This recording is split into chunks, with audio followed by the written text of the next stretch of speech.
اعوذ باللہ من الشیطان الرجیم، بسم اللہ الرحمن الرحیم۔ میں خانقاہ خواجہ غنی نواز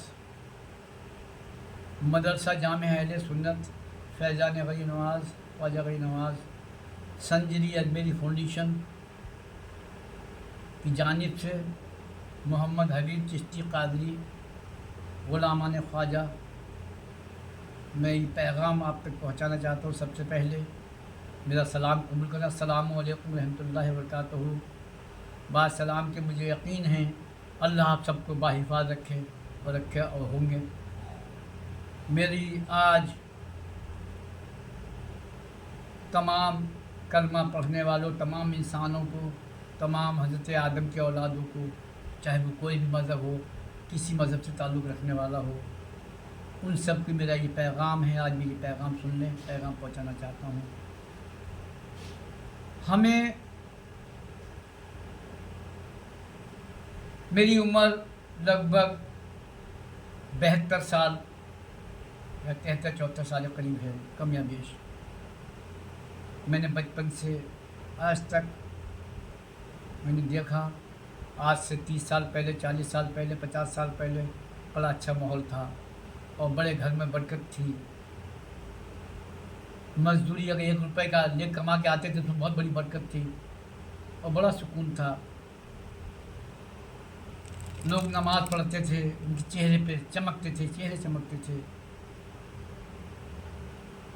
گھروں میں نیازیں ہوا کرتی تھی، 11ویں شریف کی، غنی نواز چھٹی شریف ہوا کرتی تھی، 21 تاریخ کو مولا علی کی نیاز ہوا کرتی تھی۔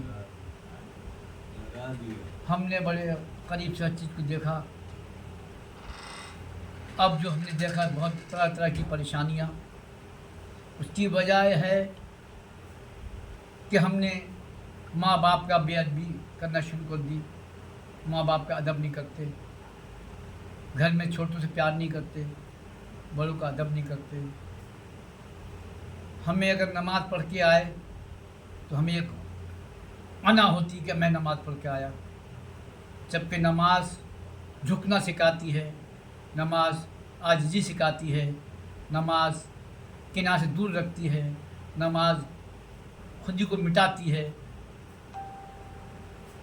ہم نے اگر نماز پڑھنا ہے تو ہمیں اپنے ماں باپ کا خیال رکھنا ہوگا۔ ماں کیسی بھی ہو لیکن ماں کے قدموں میں جنت ہے، یہ نبی نے خود فرمایا کہ ماں کے قدموں میں جنت ہے۔ اس لیے ہمیں ماں کا احترام کرنا ہوگا، ہمیں باپ کا احترام کرنا ہوگا۔ آج جو پریشانیاں طرح طرح کی ہمیں جو آ رہی ہیں، یہ ماں باپ کی نافرمانی کی وجہ سے آ رہی ہیں۔ گھر میں برکتیں نہیں ہیں، گھر میں تمام بلائیں ہیں، پریشانیاں ہیں۔ اس کی مین وجہ یہ ہے کہ ہم نے ادب چھوڑ دیا، ماں باپ کی خدمت کرنا چھوڑ دی اور ماں باپ کو پریشان کرنا، گالیاں دینا، یہ ہم نے سیکھ لیا، اس لیے ہم پریشان ہیں۔ جو لوگ اپنے ماں باپ کا احترام کرتے ہیں، آج ان کے گھر جا کے دیکھیے، ان کے گھر میں رونق ہوگی، ان کے کاروبار اچھے ہوں گے، ان کی صحت اچھی ہوگی، وہ کہیں زیر نہیں ہوں گے۔ جو اپنے ماں باپ کا احترام کرتے ہیں، شادی کرنے کے بعد میں بیوی کو بے وجہ میں پریشان کرنا، انہیں اس طرح کی گالی دینا، وہ بھی نہیں دینی چاہیے۔ بیوی کا خیال رکھنا بھی مرد پر ذمہ داری ہے، اقرار کیا ہے۔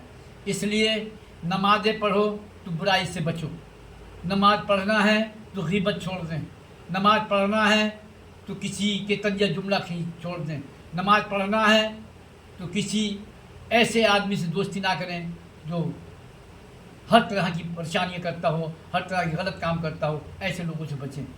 نماز پڑھنا ہے تو ہر برائی سے رکنا ہوگا۔ میرے تمام لوگوں سے ہی گزارش ہے، جتنے بھی مسلمان ہیں ان سے گزارش، اپنے ماں باپ کا خیال رکھیں، چھوٹے سے پیار کریں، بڑوں کا احترام کریں، اور جتنے پیر ہیں اپنے ایک ایک مرید کا خیال رکھیں۔ تو پیر کا مطلب ہی ہے مرید کی دین اور دنیا دونوں بنانا، دونوں سنبھالنا، دونوں کا خیال رکھنا۔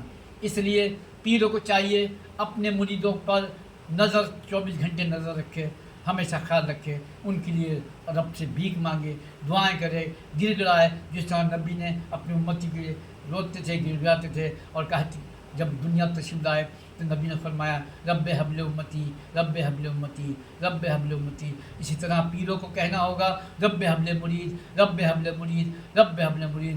اگر رونا ہے